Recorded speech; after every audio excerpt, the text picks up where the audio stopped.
Hello you jelly fans! Welcome to the third part of this session. In the last part you saw me printing antique objects on the XXL Gelli Plate with and without the help of Play-Doh. Here are the links to part 1 and part 2 in case you missed them. In this part I will develop 2 of these prints with acrylic paints and colored pencils, drawing and painting over the etching ink. So I am starting with this one, where the original dress made a rather light impression with the etching ink. The red pieces I printed on with the Play-Doh forms directly. The smearing test shows after one day the etching ink is dry enough to draw and paint on.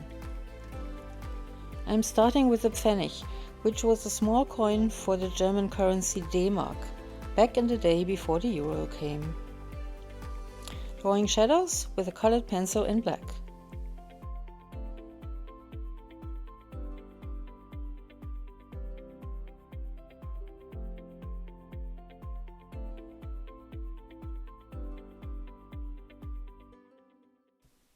The round shape you see around the key and the ring pendant is the outline of the Play-Doh form. I will later take it back with white pencil over it. With the shadows I give the objects much more depth, and they become alive. I mean, as far as a key and ring pendant can be alive.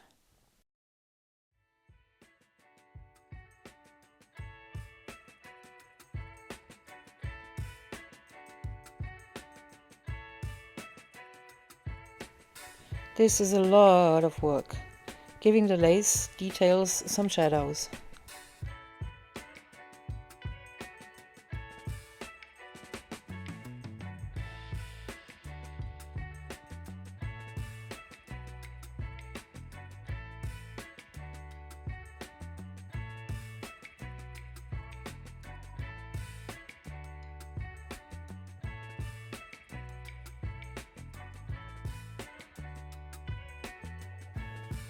The shadows of the original key and pendant I am giving a red color to interact with the negative print of the Play-Doh.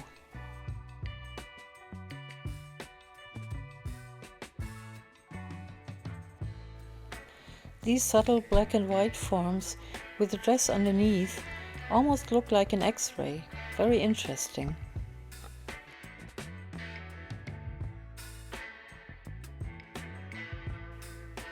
Adding some shadows to the dress to enhance the wrinkles and the little textile knots that the dress has.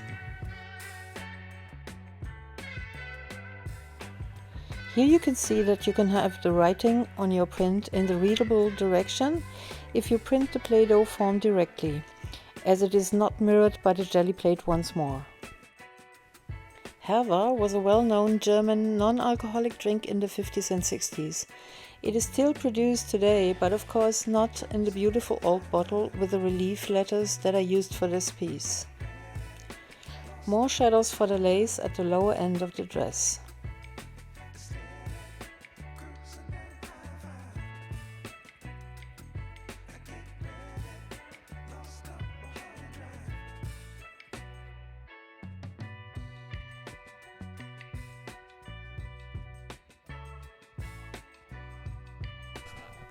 In case you were wondering where the heck my assistant is.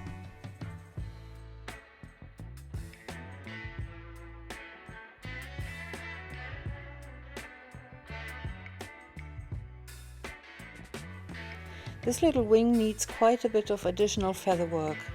I could have done that in red or add red watercolor even, as this is printed on watercolor paper, but I found that would be too obvious for my liking.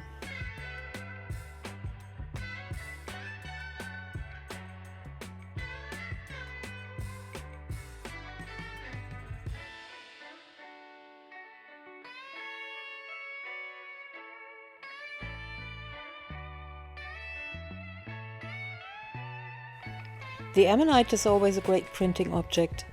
Not that it's particularly historical, but then it is very much so, isn't it?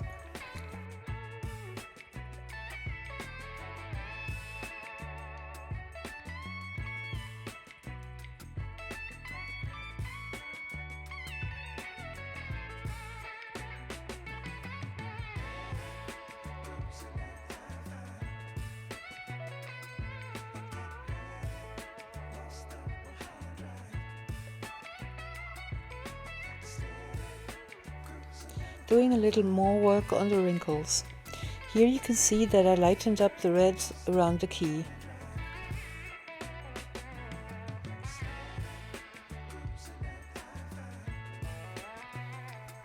I decide that I want a black background to make all the very light objects pop more. I am using acrylics for it. The black Liquitex Basic is one great color, and by the way very good for magazine or laser prints. Leaving out some white dots, but later I decided I don't want them and paint them over.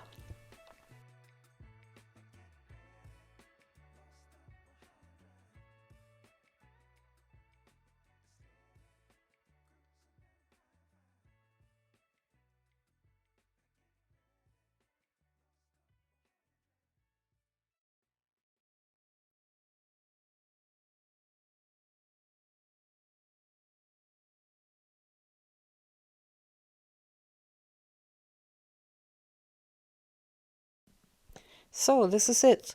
I think to paint the background black was a very good decision. Now for the red painting. This is the print I got. The smaller objects need some dimension, and I want to create a contrasting background here also. This is the Play-Doh print of a purse. You can't really tell what it is, but I don't mind that. In this piece, I think I can use a fine liner. This is the German brand, but it doesn't really matter which brand here.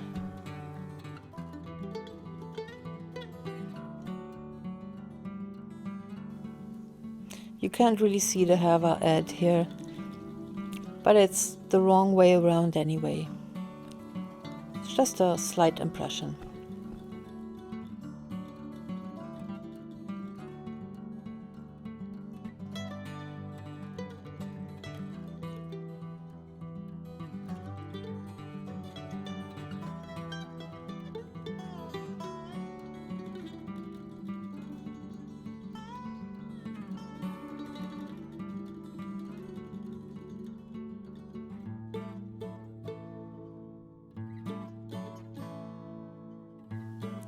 Here I find it very important which fine liner to use.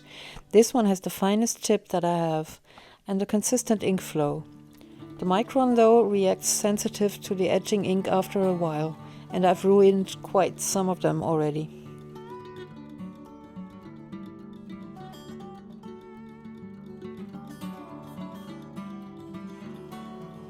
The lettered box door flap.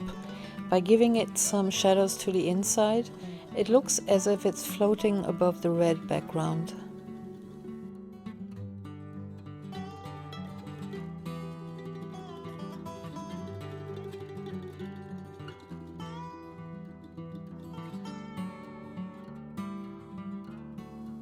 Here I am making some marks to set where the white acrylic paint is supposed to go, thereby giving it an interesting geometric shape.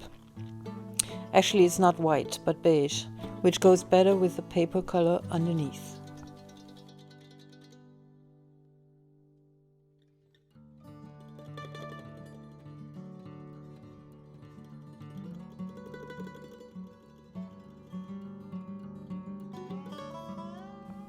I will give this a second layer, as the color is not opaque enough.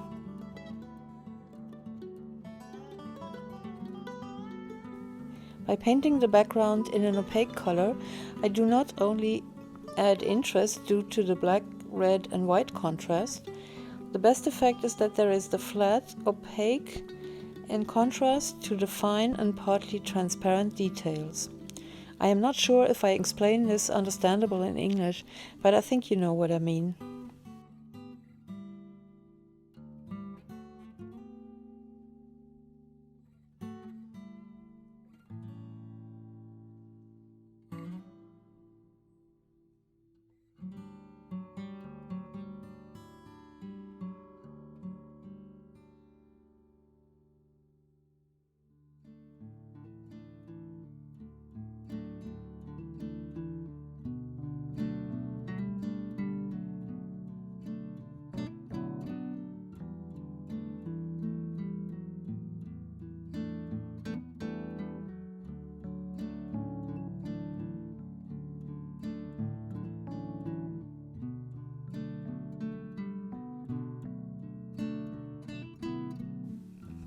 Always the best moment, taking off the masking tape.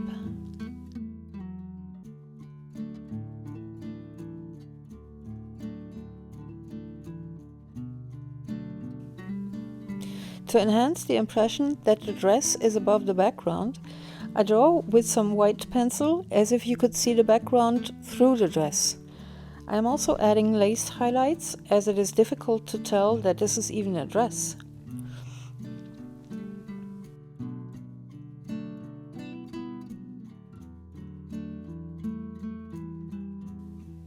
These are the stitching marks where the dress was repaired that you can just barely see here.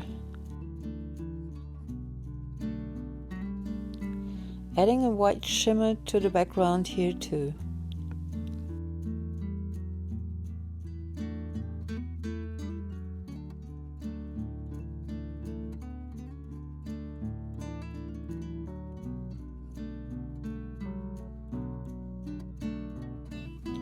I'm trying to get rid of the stupid bigger holes here.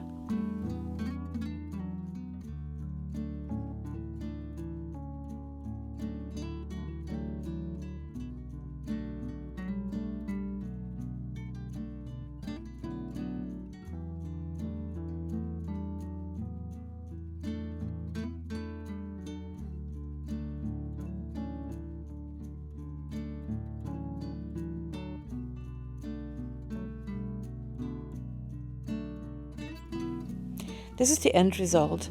I am not sure that these are the best worked out prints I ever made, mainly because I placed the objects too randomly. But hey, they started out as a test for Play-Doh, and considering that, I am happy that these two turned out quite nice as artworks. And it was fun too.